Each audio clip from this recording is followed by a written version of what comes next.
ইন্নাল হামদুলিল্লাহ ওয়াসসালাতু ওয়াসসালামু আলা নাবিয়িনা মুহাম্মদ আম্মা বাদ। সাজদার সময় দোয়া কবুল হওয়ার সবচাইতে উপযুক্ত সময়, কারণ সাজদার সময় আল্লাহর সাথে বান্দার চূড়ান্ত যোগাযোগের সময়। মুসলিমের বর্ণনা এসেছে, রাসূলুল্লাহ সাল্লাল্লাহু আলাইহি ওয়াসাল্লাম বলেছেন, আকরাবু মা ইয়াকুনুল আবদু মির রাব্বিহি ওয়া হুয়া সাজিদ। বান্দা আল্লাহর সবচাইতে নিকটবর্তী হয় তখন যখন সে সাজদার মধ্যে থাকে। নবী আলাইহিস সালাম বলেন, ফাআকসিরুদ দুআ, আর তখন তোমরা বেশি বেশি দোয়া করো। মুসলিম শরীফের আরেক বর্ণনা এসেছে, রাসূলুল্লাহ সাল্লাল্লাহু আলাইহি ওয়াসাল্লাম বলেছেন, ওয়া আম্মাস সুজুদ ফাজতাহিদু ফিদ দুআ ফাকামিনুন আই ইউস্তাজাবা লাকুম ফাকামিনুন আই জাদিরুন ওয়া হারিয়ুন আই ইউস্তাজাবা লাকুম। সেজদা হচ্ছে এমন এক সময় যে সময় তোমরা বেশি বেশি করে দোয়া করো, বেশি করে দোয়া করার চেষ্টা করো। কারণ কি? কারণ হচ্ছে সেজদার সময় তোমাদের দোয়া কবুল হওয়ার সম্ভাবনা সব চাইতে বেশি। প্রিয় ভাই ও বোনেরা, রাসূলুল্লাহ সাল্লাল্লাহু আলাইহি ওয়াসাল্লাম বলেছেন, বেশি বেশি করে দোয়া করো। অতএব যে কোনো দোয়া করা যায়, সাজদার মধ্যে যে কোনো দোয়া করা যায়। কোরআন থেকে এবং রাসূলুল্লাহ সাল্লাল্লাহু আলাইহি ওয়াসাল্লাম যে সকল দোয়া আমাদেরকে শিখিয়েছেন, যে কোনো দোয়া আমরা সাজদার মধ্যে করতে পারি। তো একটা বিষয় আমরা জানি যে সাজদার মধ্যে কোরআন তেলাওয়াত করা যায় না। মুসলিম শরীফের বর্ণনায় এসেছে, রাসূলুল্লাহ সাল্লাল্লাহু আলাইহি ওয়াসাল্লাম বলেছেন, নুহিতু আন আকরা আল কোরআন রাকিআন আও সাজিদান। আমাকে নিষেধ করা হয়েছে কোরআন তেলাওয়াত করতে রুকু অবস্থায় এবং সাজদা অবস্থায়। তো কোরআন তেলাওয়াত নিষিদ্ধ করা হয়েছে, তাহলে কোরআন থেকে দোয়া করা যাবে কিনা?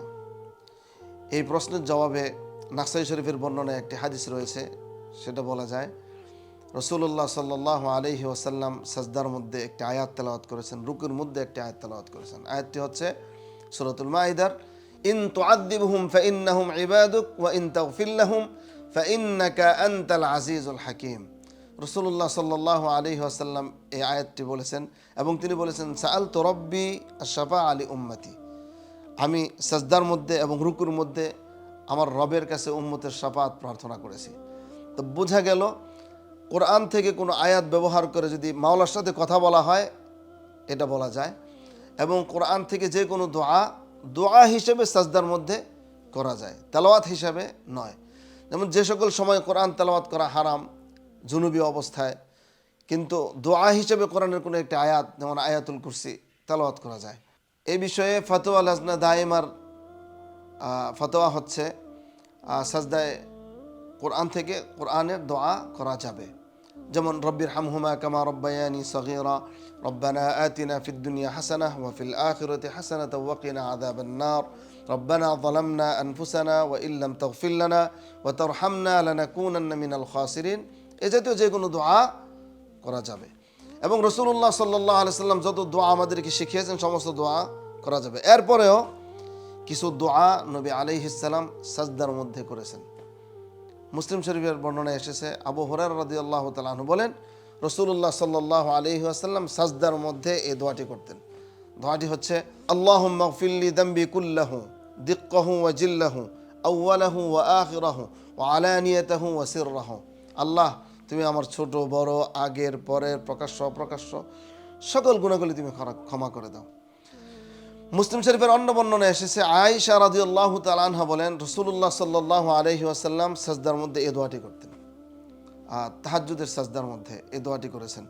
রাসূলুল্লাহ সাল্লাল্লাহু আলাইহি ওয়াসাল্লাম বলেছেন, আল্লাহুম্মা ইন্নী আউযু বিরিদাকা মিন সাখাতিক ওয়া বিমুআফাতিকা মিন উকুবাতিক, আউযু বিকা মিনকা লা উহসি সানাআন আলাইক আনতা কামা আসনাইতা আলা নাফসিক।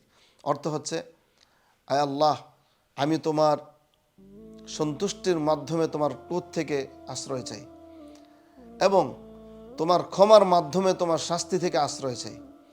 আউযু বিকা মিনকা, এবং তোমার কাছে তোমার থেকে আশ্রয় চাই, মানে হচ্ছে তোমার কাছে তোমার শাস্তি থেকে আশ্রয় চাই। আউযু বিকা মিনকা লা উহসি সানাআন আলাইক, আল্লাহ, আমি তোমার প্রশংসা করে শেষ করতে পারবো না, তুমি তেমনই যেমন প্রশংসা তুমি নিজের জন্য করেছো।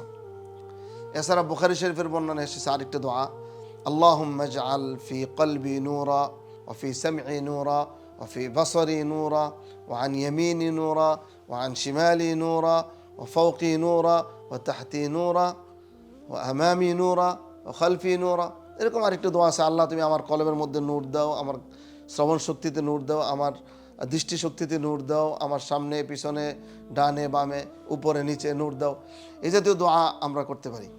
এখন প্রশ্ন হচ্ছে এই দোয়াগুলি ফরজ সালাতের মধ্যে করা যাবে কিনা?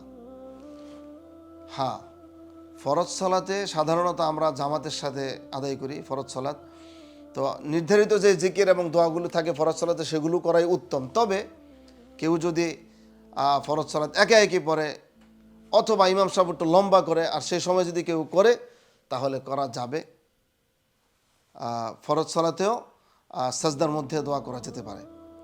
তবে সাধারণত নফল, সুন্নত, তাহাজ্জুদ, কিয়ামুল লাইল ইত্যাদি সালাতের মধ্যেই লম্বা সেজদাতে এ দোয়াগুলি করা উত্তম, উচিত এবং ওলামা ইকরাম সেই সাজেস্ট করেন, ওলামা ইকরাম সেই পরামর্শই দিয়ে থাকেন। আরেকটা বিষয় হচ্ছে মাতৃভাষায়, পৃথিবীতে তো অনেক ভাষা আছে, প্রায় 7,000 ভাষা আছে। তো মাতৃভাষায় দোয়া করা যাবে কিনা এ ব্যাপারে ওলামা ইকরামদের মধ্যে মতানৈক্য রয়েছে। ইমাম মালিক, ইমাম শাফিঈ, ইমাম আহমদ ইবনে হাম্বল রাহিমাহুমুল্লাহ তাআলা ওনারা বলেছেন মাতৃভাষায় দোয়া করা যাবে। ইমাম আবু হানিফার মাজহাবের ফয়সালা হচ্ছে মাকরুহ। কোন ওলামা ইকরাম এটাকে যদিও বলেছেন জায়েজ, পরবর্তীতে ওলামা ইকরাম এটাকে মাকরুহ বলেছেন। সার্বিক বিবেচনায় এটা বলা যায় সালাতের মধ্যে, সাজদার মধ্যে নবী আলাইহিস সালাম যে দোয়া শিখিয়েছেন সেই দোয়াগুলো মুখস্থ করে অর্থ হৃদয়ঙ্গম করেই আবেদন করা এবং দোয়া করা উচিত। সেই দোয়াতে যে স্বাদ পাওয়া যায় অন্যভাবে সেই স্বাদ পাওয়া যায় না। এরপরেও কেউ যদি মুখস্থ করার চেষ্টা করার পাশাপাশি দোয়া করতে চায় তাহলে এতটুকু হতে পারে তাহাজ্জুদ এবং নফল, সুন্নত, সাজদার মধ্যে নবী আলাইহিস সালামের যে শিখানো দোয়াগুলো আছে সেই দোয়াগুলোর অর্থগুলো বলা যেতে পারে, যদিও মাকরুহ তবে নিষিদ্ধ নয়, এতটুকু করা যেতে পারে। আসলে এটা বিশাল এক সুযোগ। পৃথিবীর কোনো নেতা, কোনো বাদশাহ যদি বলে অমুক সময় আমি আবেদন পূরণ করি বা আমি গ্রহণ করি, তাহলে কিন্তু এই সুযোগ কেউ ছাড়বে না। রাসূলুল্লাহ সাল্লাল্লাহু আলাইহি ওয়াসাল্লাম আমাদেরকে শিখিয়েছেন যে এই সময় দোয়া করলে আল্লাহ কবুল করেন। তো সেই সময়টা আমরা না ছাড়াটা উচিত এবং সেই সময়টা আমরা ব্যবহার করে সেই সময়টা কাজে লাগানো উচিত। সিজদার সময় দোয়া কবুলের অত্যন্ত মোক্ষম সময়। এমন অনেক মানুষ আছে যারা জীবনে একবারও সাজদার মধ্যে দোয়া করেনি। তো এখন থেকে যারা এই ভিডিওটা দেখবেন আশা করি সাজদার এই দোয়াগুলো শিখে নেবেন এবং যথাসাধ্য সাজদায় দোয়া করবেন। বিশেষ করে রমাদান মাসে বেশি বেশি করে সাজদার মধ্যে দোয়া করবেন। আমরা সাজদার মধ্যে বেশি বেশি করে দোয়া করবো, আল্লাহ তাআলা আমাদেরকে তৌফিক দান করুন। তো সাজদার মধ্যে দোয়া করার নিয়ম কি? নিয়ম হচ্ছে প্রথমে আমরা 3 বার তাসবিহ পড়ব, সুবহান রাব্বিয়াল আ'লা, সুবহান রাব্বিয়াল আ'লা, সুবহান রাব্বিয়াল আ'লা। এরপর আরেকটি তাসবিহ আছে সেটাও পড়তে পারি, সুবহান কুদ্দুসুন রব্বুল মালায়েকাতির রূহ। আর এটা যদি নাও পারি 3 বার তাসবিহ করার পরেই আমরা দোয়া করা শুরু করব ইনশাআল্লাহ।